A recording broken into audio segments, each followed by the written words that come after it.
Few things are for sure in this life, but this is. If we live for any substantial amount of time, we will encounter grief due to the loss of a loved one. Not something any of us ever want, and we all handle it differently. This podcast is to feature those who have done purposeful and meaningful things through their grief. These people featured on here are normal folks, just like you and me, who were thrust into a place they never wanted to be in their lives. A painful place. As they move through their pain, they realize that something worthwhile, something for the greater good, could come out of the unthinkable. I'm sure that none of them would ever consider themselves to be a hero, but when I searched the definition of the word hero, I found this: a person who is admired or idolized for courage, outstanding achievements, or noble qualities. And that fit. And so it's my privilege to bring you the remarkable stories of these heroes in grief. Hi, everyone. This is Tom, your host for the Heroes in Grief podcast, and the response has been incredible so far, and I want to thank you for that. It's getting out to people, and they're letting us know that it's helping them, and that is what it's all about. I want to make you aware of a way that you can support this podcast without having to spend 1 cent, and that is through affiliate marketing. I've set up affiliate marketing for online shopping. If you do online shopping, then I have links to all the major retailers, most of them anyways, and I can provide them for you so that when you buy online through those links, you'll help support the podcast through the percentages that we get. It doesn't cost you anything more. You just shop like you regularly would on the sites that you love. It's very easy. All you have to do is shop. And that's it. Just let me know the links to the places that you want to shop at, and I will provide the affiliate links so that you can do it. If you want more information on this, you can go to heroesingrief.com. It takes you to the Linktree page where a video explains it in a little more detail. But you can always email me at tom@heroesingrief.com, and I can answer questions for you. But you can support the podcast that way, and it's very easy, very simple, and it doesn't cost you a cent. Isn't that great? Thank you. Now here's today's episode. Elreacy Doc is with me on Heroes in Grief today, and Elreacy is a Thanatologist, a certified grief educator. We both are Kessler graduates, and a death educator, an author, and a behavioral health consultant, which has been featured. She's been featured in many magazines as well. So excellent. Welcome, Elreacy. Thank you for coming on. Thank you for having me, Tom. Appreciate it. Thanks. Yeah, we're connected through the Get Griefy collective. So if any of you want to find out about that, you can. It's a bunch of us grief workers and others who all are together in this collective from Get Griefy magazine. And you can always find the link to Get Griefy in the show notes because we are partnered with them here, or I am partnered with them, and have a commercial for them on all the podcasts and everything. So Elreacy, what got you involved in all the work that you're doing? Oh gosh. I would say it was probably a combination of things, really. Um, Throughout my life, I sort of always found myself in situations that were either adjacent to people who had a terminal illness, people that were actively dying, or people that were grieving. I also, you know, on a personal level, in terms of my circle, there's people that I know of who have served in the military, and so they have PTSD and they have grief all throughout their lives due to what they experienced while on tour. There are instances of, of course, with the pandemic over the past 5 years, we have a lot of grief coming out of that. And then I would also say just the amount of losses that I've experienced on my own. I lost many people that really matter to me. And some of those experiences prompted me to think, okay, there has to be a better way to navigate this, a way that's not only more supportive to those who are grieving, but also to those who are actively dying. Great. Yeah, I would add to that. I have a real passion for those around a grieving person too, to help educate them. I was reading some of your things, and I think we're on the same wavelength with trying to get the narrative better out there so that people can just be doing this more in a healthy manner, so because of the stigma and everything. So you educate on this at the college level, right? Yes. Yeah. So are your students what fields of study are they in? So I educate at Capstone University, which is a university that's essentially developed from the Spiritual Care Association. So I work with a lot of people that are pursuing chaplaincy or they're already chaplains. There's hospice nurses, death doulas. I think probably most recently I also had a few people that were morticians. So I'm really seeing people from all different walks of life and different disciplines. Hmm. Very interesting. I'm a former spiritual care director at Niagara Hospice. I work there in that capacity, so can relate to that a lot. Yeah, because I was wondering because I know that through some of the experience, and I think David Kessler actually during our course, maybe I don't know if she was on with you, but we had a Columbia professor on there who instructs counselors and therapists, and she was saying that grief is an elective for Hmm. them, which was Yeah. shocking, you Yeah, know. I was surprised by that too. Yeah, so I was wondering like who's coming up under you and what who you're instructing in this and everything. So thanatology, I want to touch on that a little bit. I just had somebody else in thanatology. What is thanatology actually? So I would describe it as specializing in all things pertaining to death, dying, and bereavement. Really, it's sort of a interdisciplinary or multidisciplinary approach, I would say, because um, we look at things through the thanatological lens. And what that means is that we're looking at things not only through, like one specific lens of like clinically, for example, but it would also be like sociologically. We look at anthropology, we look at economics, we look at history. There's so many different layers to death and dying and bereavement and how it sort of permeates life. And so we really sort of lean into that in all areas. Of course, there's some thanatologists that specialize in certain areas, but it's really looking at the all-encompassing experience of death, dying, and bereavement and how that influences all of us. Hmm. Yeah, that really broadens it a lot to cover all those aspects.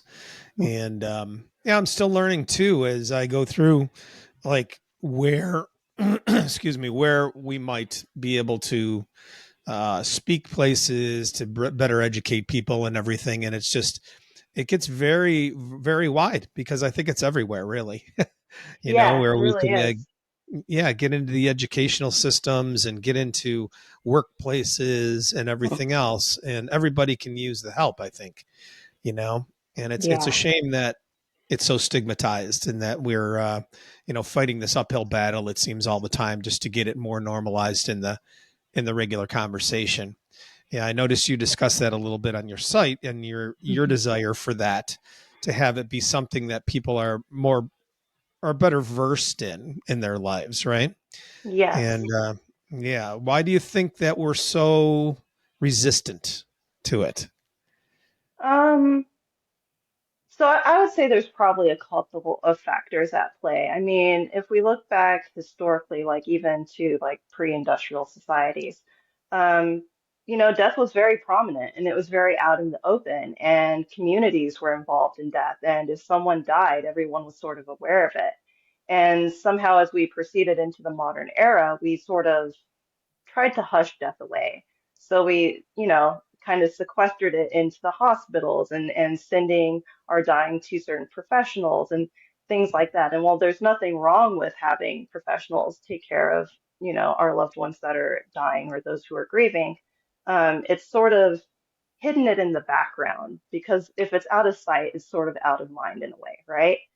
Yeah, Um, I also think just in terms of our mass media and the way that we portray things in day-to-day activities, it's very prominent, because we've sort of created this um, unspoken ideal that we only talk about death if someone needs life insurance or if someone's dying, but it's right there in the moment. We don't want to talk about it in any other circumstance. We don't want to admit that we're aging, so we dye our hair. We're always looking for ways to look younger. We have this ongoing sense of ageism in our society. And then even, like I said, with mass media and with pop culture, we only really talk about death in situations where there's been, like perhaps a war, disaster, some sort of crime, gratuitous violence of some sort, or in the movies where it's sort of this fantastical presentation of, well, this is what would happen if zombies attacked, or this is what would happen if, you know, X, Y, and Z scenario. But we don't want to talk about it in a realistic context where you and I are probably going to die in any number of years, right? So, Yeah, what a contrast, you know? Here we have this great awareness and everything. And like you said, so prominent when figures die or whatever. And there's this huge response, but yet we want to keep it out of sight, out of mind a little bit. Like we can always go past the post, get yeah. past that and just think about it for a second and let it go like that. And sometimes it impacts you a little bit more. But I mean, yeah, it's really a contrast. It seems that there's, so much availability of information, yet this seems just so reactionary all the time. And I would like to see it be more proactive, that we be more proactive in this conversation. And I think some cultures are still embracing it, right? They embrace in taking care of their older folks, and they're around it more and everything. And you're Hmm. so right about how it's out of sight, out of mind, right? You send the sick person away and they go somewhere and they die over there. And it's not Hmm. like in the old days when they died at home or they're right in front of you, in the cultures that were going on, everyone was a little closer with all of that. So yeah, it's out of sight, out of mind. And then, oh yeah, when something happens, we're going to call in the troops, but, Right. you know, don't you think that people could be better equipped, if we could get in there earlier and educate children from the beginning and maybe change culture a little bit in embracing this more? Hmm. Yeah, I completely agree, and I think you made a great point about educating children about it because so often, maybe a family member dies or a friend dies or a pet dies.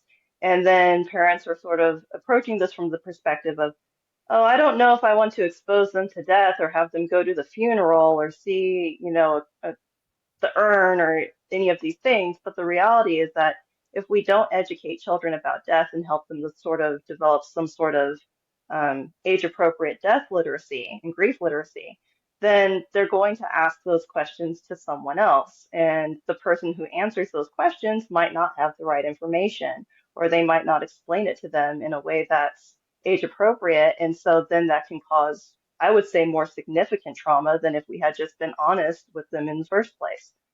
Yeah, and that person who doesn't let the child go, it's probably their own insecurities in that or whatever that causes them not to allow them to go. They wouldn't know how to answer the questions or something. So if they could Hmm. be better educated about it to be more comfortable with it and everything. Did you experience that when you were young? My dad died when I was 10.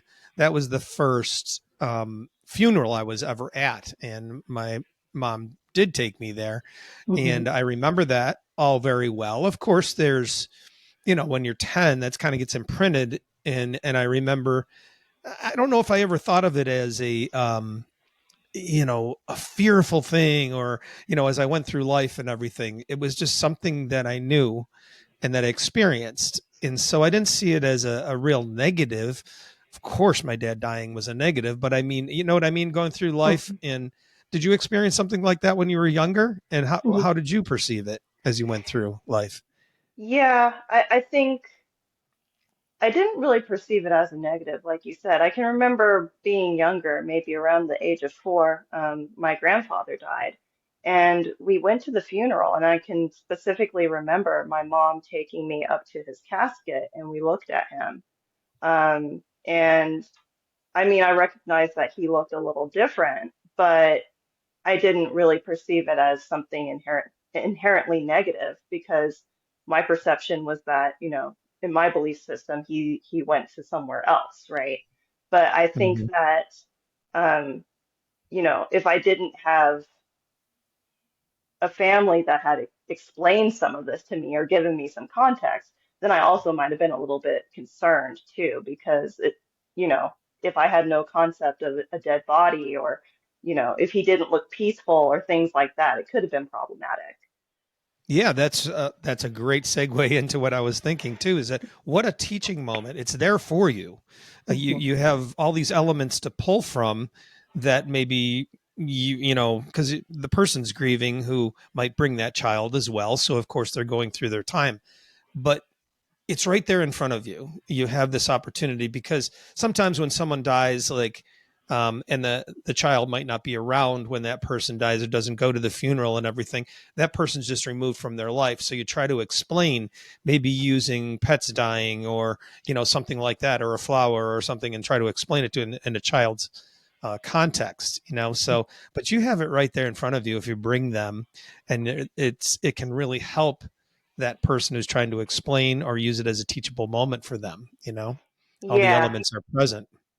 yeah, and I also think that it really depends on whether the child is willing or not. Because I think, you mentioned how sometimes people want to shield children from these interactions because maybe they have an insecurity or a negative experience that, influence that. And I think, when we see those scenarios where someone takes a child to a funeral and the child doesn't want to go up to the casket and the child is screaming and we're like, no, you need to say goodbye, that can be super traumatic, right? Yeah, of Um, course. or if someone is grieving and they're a young child and we're trying to say like, no, this isn't appropriate and sort of teach them to internalize their emotions, then it's problematic. So I think it's really a matter of considering how receptive the child is, and of course not forcing it on them, but letting there be some level of, okay, if you're curious, this is what this is like. Yeah, and let them drive the situation. That's what I liked. Mhm. I think we learned that with Kessler too, was that speaking to someone in their grief situation, they're let them drive the questioning and everything, and we forget your agenda. You have some tools to use to help them, but let their situation, their circumstances, their thinking on things drive the narrative. And the same thing with a child. No problem. Have them be in the back of the room. You don't have to take them right up there and immerse them in it if they don't want to. And great points. Great points. Yeah, a lot to think about. But Yeah. that's the thing. That's the thing, isn't it? That if we could just get, I consider it a glass ceiling trying to get proactive with this talk, Mhm. to people. It's so hard to present, like, say you go to a company and you say, I want to do a presentation, to help educate your people about grief. And they're like, well, we don't need that. We didn't have anybody die or anything. Yeah. So you got this, we got to break through this stigma and say, well, no, this is going to help you in the long run, or it can help you, or will equip you. And I think you'd find more times than not that you'd find people in there who are like, wow, I've needed this, and they just been shoving it down for so long or whatever, and could be inhibiting them in so many ways. Oh, definitely. Yeah, because I mean, they will initially say, "Oh, I don't need this. No one has died." And then in those situations, I sort of kind of pivot and I'm like, "But do you realize that there are non-death losses and that people experience loss in so many different ways every day? Like we could encounter any number of people and they're probably grieving some type of loss, even if it isn't a death." Um, so I mean that's sort of one way I can approach it at times if they try to give me that response. The other thing that comes to mind is just there are so many opportunities for us to have these conversations. I mean, I would even argue that when you look at schools, children definitely need grief education, probably as at least a module or something included in basic health education, especially with the circumstances that they are encountering in our world today. Yeah. What about media exposure? You know, Yeah. Hmm. that alone can put them in a tailspin. Just things going on that they probably don't talk about a whole lot. They might talk about amongst each other, but they Hmm. don't bring it out in other things. And it's present right in front of them all the time now. So that's a big Yeah, one. that's Yeah. a big one. Yeah. Wow. Hmm. Yeah. So you do some private work as well with people? Yes. Yeah, so depending on what their needs are, I will either do grief groups and sort of just either educate them about their experience and how to help others, or I will just sit there and listen to them and witness their grief, depending on what's going on. Since I do work with a lot of people that are actively working with someone who is dying or supporting families that are dealing with bereavement, I spend a lot of time either providing them with resources or kind of giving them coaching on how to navigate certain situations. Hmm. And do you work online, or is it in person, both, or you do both? Yeah, it's mainly online at the moment. I would say that there are opportunities to kind of move that into in person in Nevada, but ironically, we sort of have a weird culture around death and dying here, as you might expect, since I'm in Las Vegas. So, Ah, I see. That was my next question, where you were located. So I knew you yeah. were out west somewhere, but yeah, Las Vegas. Interesting. So I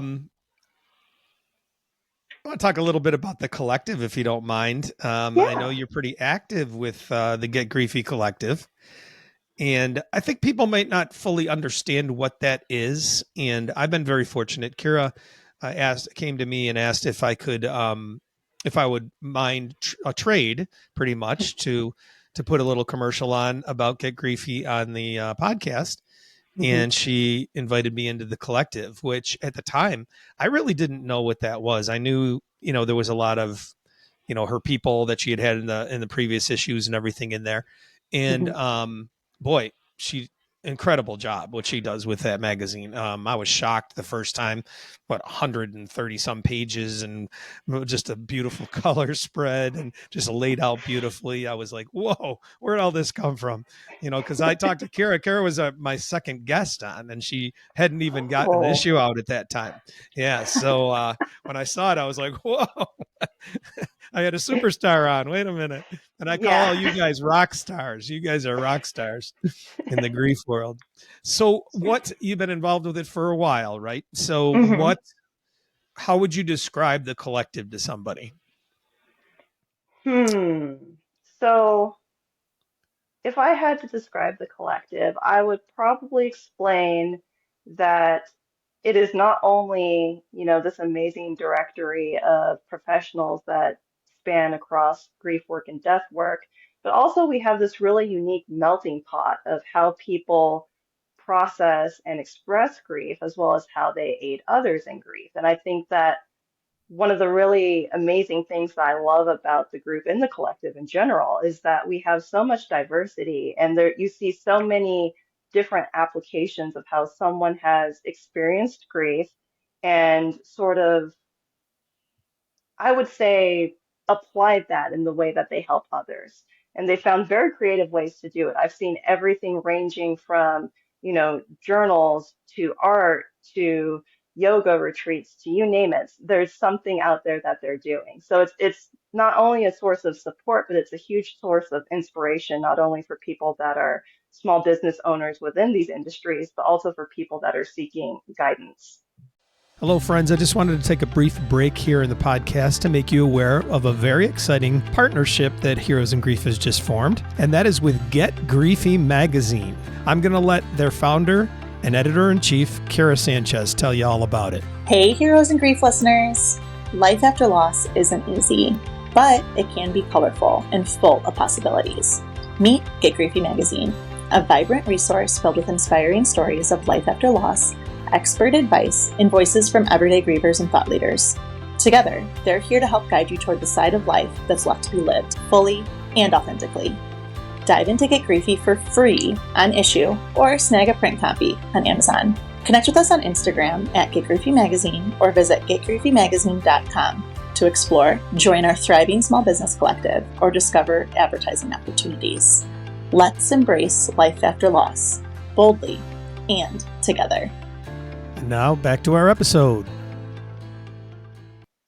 Yep, I love it. That is a mantra of mine on this podcast, is that there is something out there for everybody to assist them in their grief and loss journey. There is no doubt about that in my mind. And the diversity that I've seen has just been mind blowing. And even on this podcast, that people shock me with what they come out with and what they do. And Yeah. that was the purpose of this, really, to get the stories out there and get the things that people are doing. I'm a huge resource person. It's so freeing to me to say, I don't have to be the one to walk you through this. There's others who have done far better things than me that I can direct you to. And that's the greatest. I will tell you from a personal standpoint on the collective, once I did finally, for a while I was in it and I knew it was there, but I really didn't investigate much. And then I started getting involved a little bit and seeing what everybody was doing and how it works. Now the collective, I will tell folks out there, you do pay a fee to be in the collective. I don't even know what it is, like I said, because Kara and I did a trade, but so it's not monumental, but to be involved with that and have those resources, because something like I've done, we have chat rooms in there. And so I posted up, somebody sent me an email, about their circumstances, and I didn't have any outlets for that at the time or right off the bat. And so I posted to the collective, and boy, I got a flood of responses of where I could direct this person to. So that is so nice and so freeing to have that. And these people are, like I said, I call them rock stars, the incredible things that they're doing.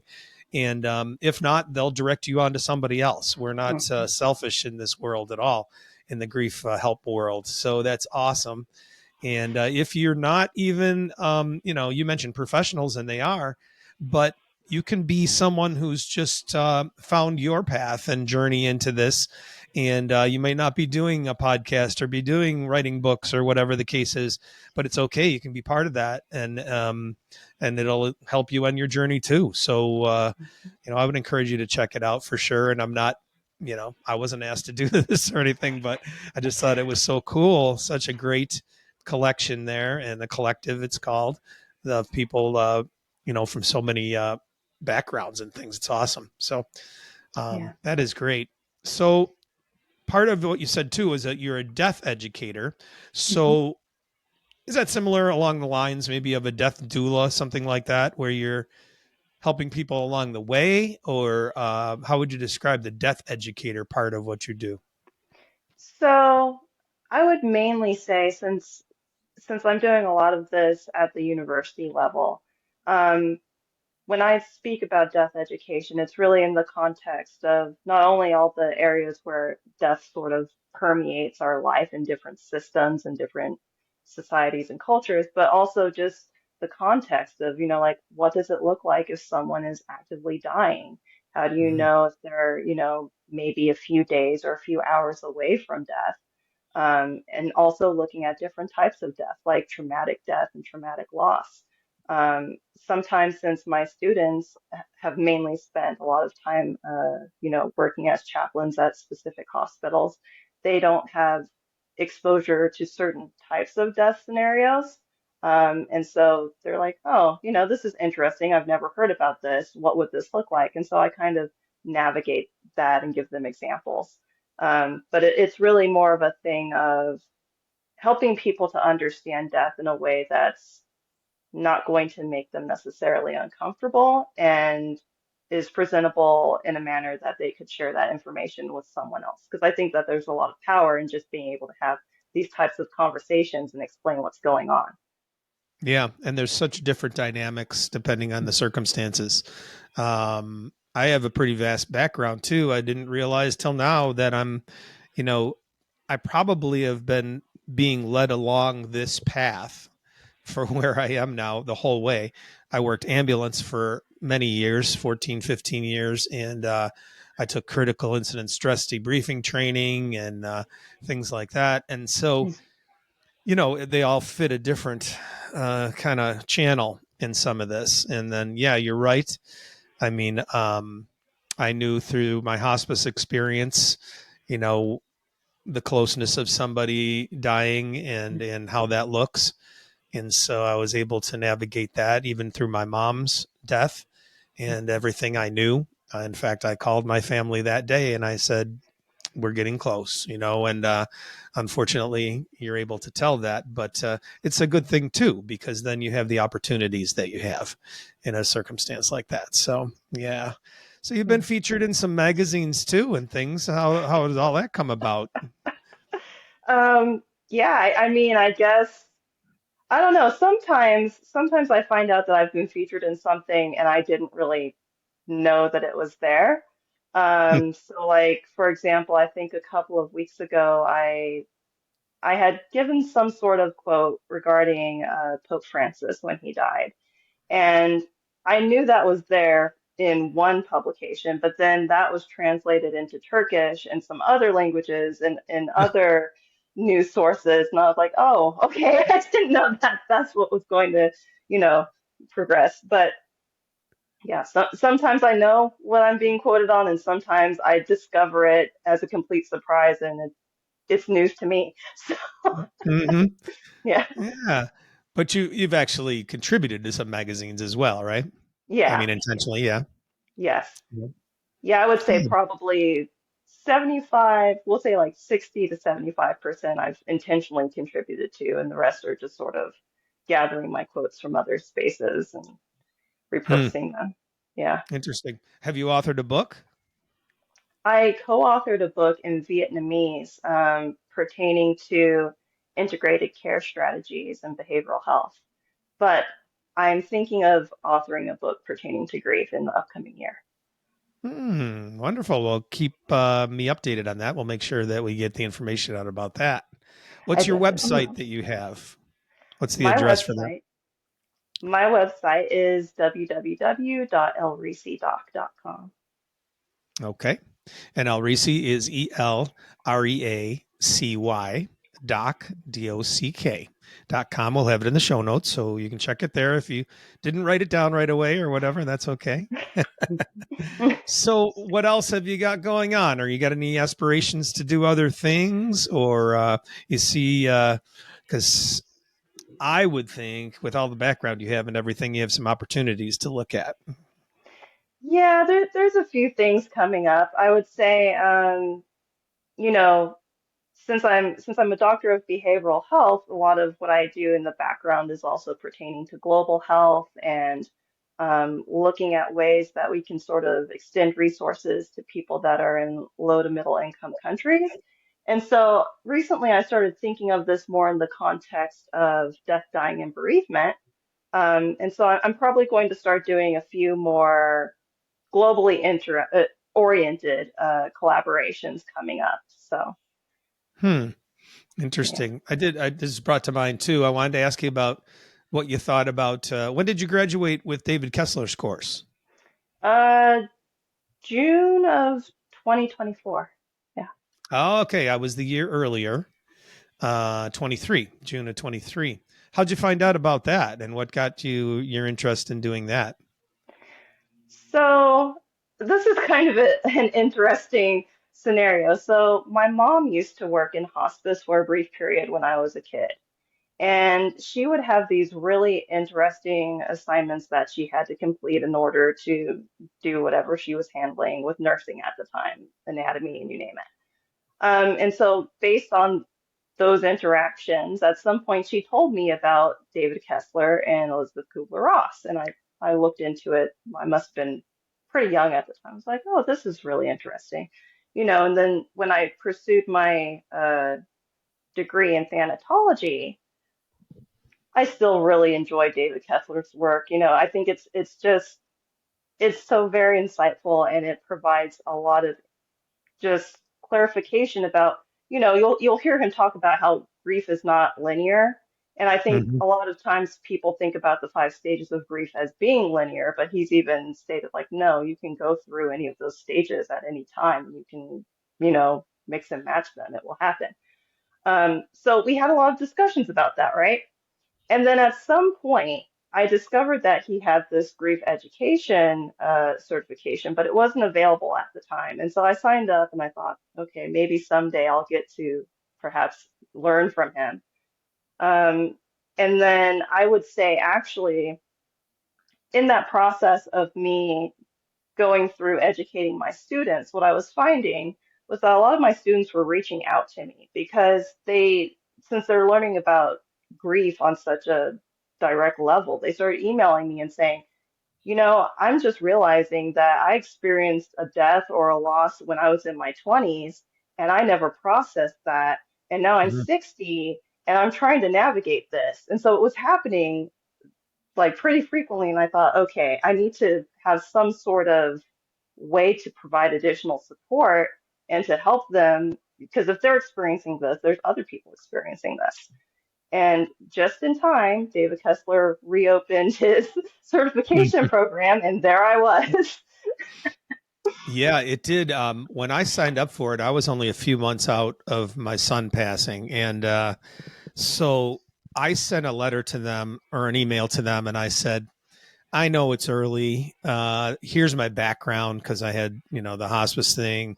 I was a pastor for 15 years. I was in the ambulance and all of that. So I had some background in understanding some of it. And I said, so I gave that to them because I knew that that was applicable. And then I said, do you think it's okay to take this? Or, what's your advice?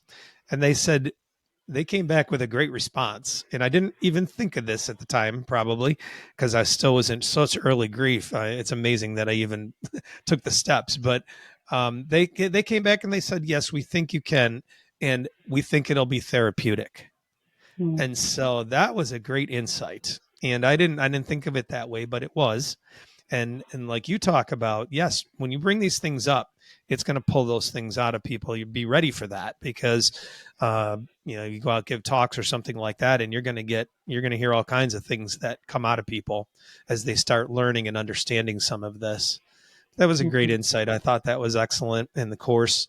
I didn't have any clue what I was going to do with it, and this comes out of it, the podcast, and I do speaking engagements and things. So I just apply it to all of that. But it's so great because you can go back now and look at some things and you process it mhm. differently as you grow through this process too, which is great.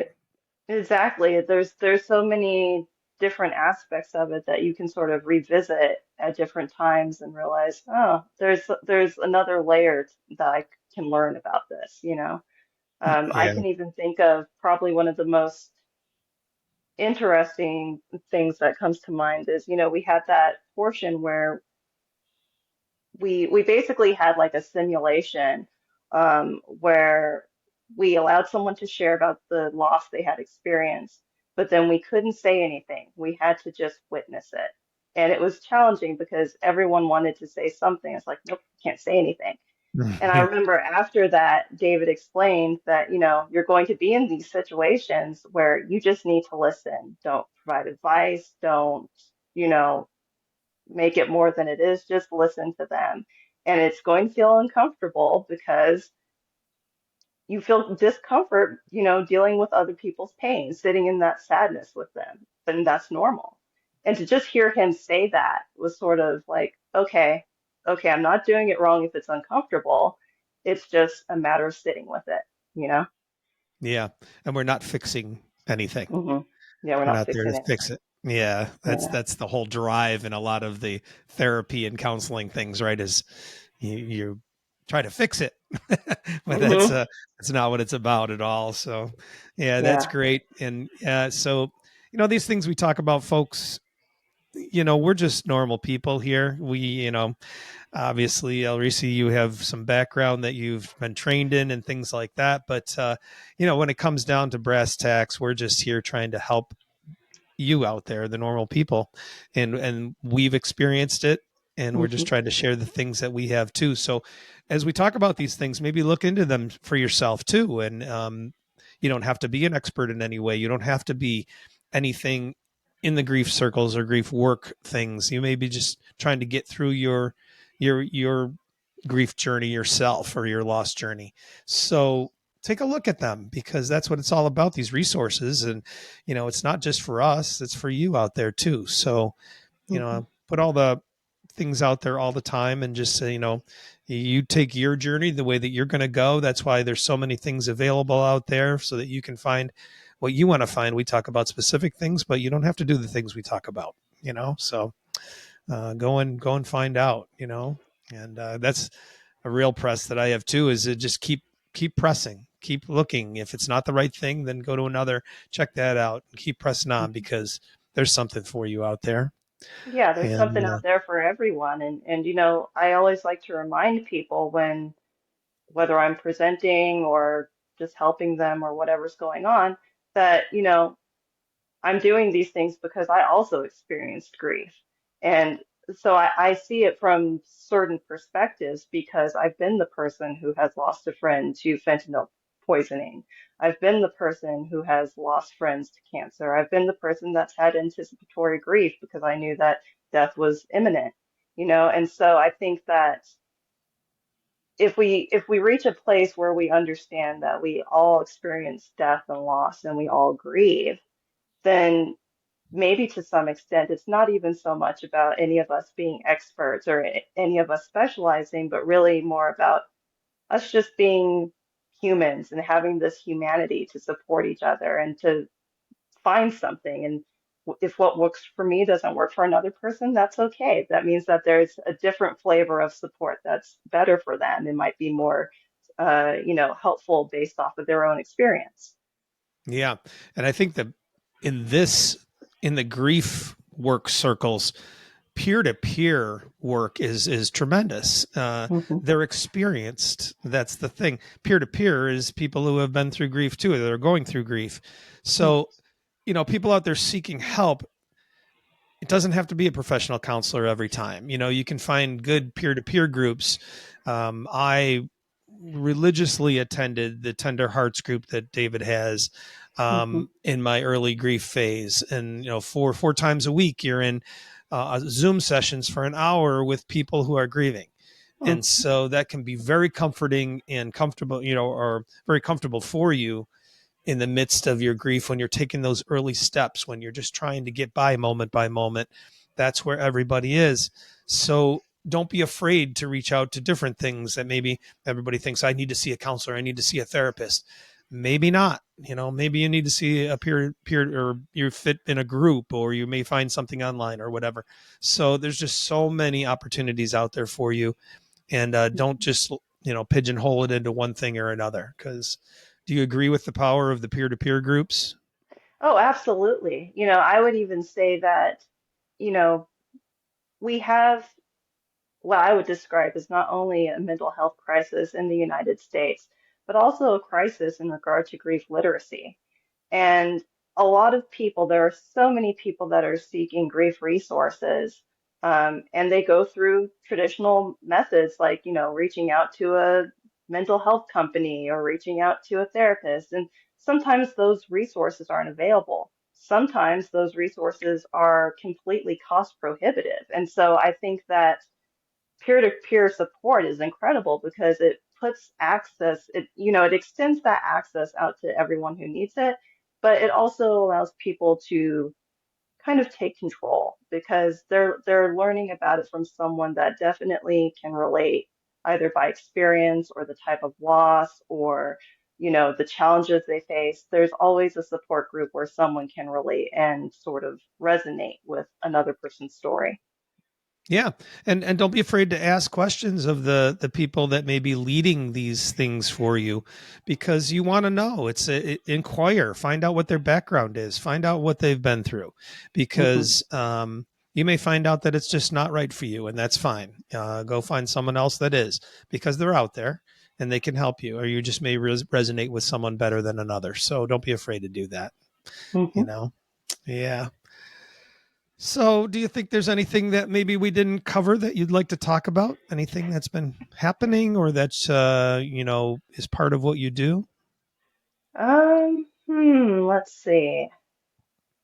I mean, I honestly think that there's so much going on right now that there's like an endless number of things that we could probably discuss. But I think that, you know, at the core of it, it's really just having these conversations and sharing them out in different ways. I mean, I think last weekend actually, I just did a webinar about demystifying death and how we sort of redefine our relationship with grief and death and mortality. Um, and so, I mean, you'll probably see that around, but I just try to be anywhere and everywhere, depending on what people need. Yeah, I think that's it. I mean, there's never enough resources. There can't be in this field. I don't feel a competition with anybody or anything like that. It's No. just, let's get the word out there every way that we can. This is just a small part of it. And, it's interesting because when you're in these circles, you network. I'm a good networker. So, I know of all these resources and everything, but, the normal person out there has no idea that vastness of help is out there for them. And so the more we can get it out there and just, have those people stumble upon it, find it, each person one at a time, just going after it. So, Yeah, and it spreads by word of mouth because what helps one person eventually goes on to another person, and it's like a ripple effect. yep. I love that term too, the ripple effect. That is happening. Yeah, in a That's lot of definitely ways. happening. Yeah. Yeah. So, well, thank you for this conversation. It's been awesome. I appreciate you coming on so much and taking the time to do it. Thank you so much for having me, Tom. It's been my pleasure. So, yeah, we'll have all your information, of course, in the show notes and everything, like we always say. And touch base with Elreacy. Find the great things she's doing. You can sign up. You have a newsletter on there, right, on your website Yes, that I do. people can keep tabs on you and get your writings and things, right, come through, or you'll let Hmm. them know about it for sure. So this is a great resource for you, another great resource for you folks. And, it just amazes me the level of people, with such background as Elreacy and everything that we have access to. And, myself, I'm still going through the process. So it's astounding. And sometimes you got to take time too. Like I find now I'm batch recording a bunch so I don't have to do them through the summer. And so very busy, but then I'm like, wait a minute, take a breath and go Yeah, back, make sure you're dealing with your own grief. And, as I go through. So remember to do that too. Don't get wrapped up in too many resources where you're not actually getting into what you need to in yourself. So I know. exactly. Self-care is Fantastic. always the top priority. Amen. All right. Thank you so much. We appreciate it. Elreacy Doc has been our guest on Heroes in Grief. Thank you. Thank you. Thank you for listening to the Heroes in Grief podcast. If you'd like access to any of the links that we discussed in today's show, you can find them in the show notes. There's also a link there to support the podcast if you care to. And there is an email link for me there. I'd love to hear from you and your ideas about the show or what you thought about the show. You really can help out this podcast to get to more people if you subscribe, rate, or review it in whichever way your platform provides. Each week, Heroes in Grief is released on Sunday, so look for new episodes there. Thank you again for listening to Heroes in Grief.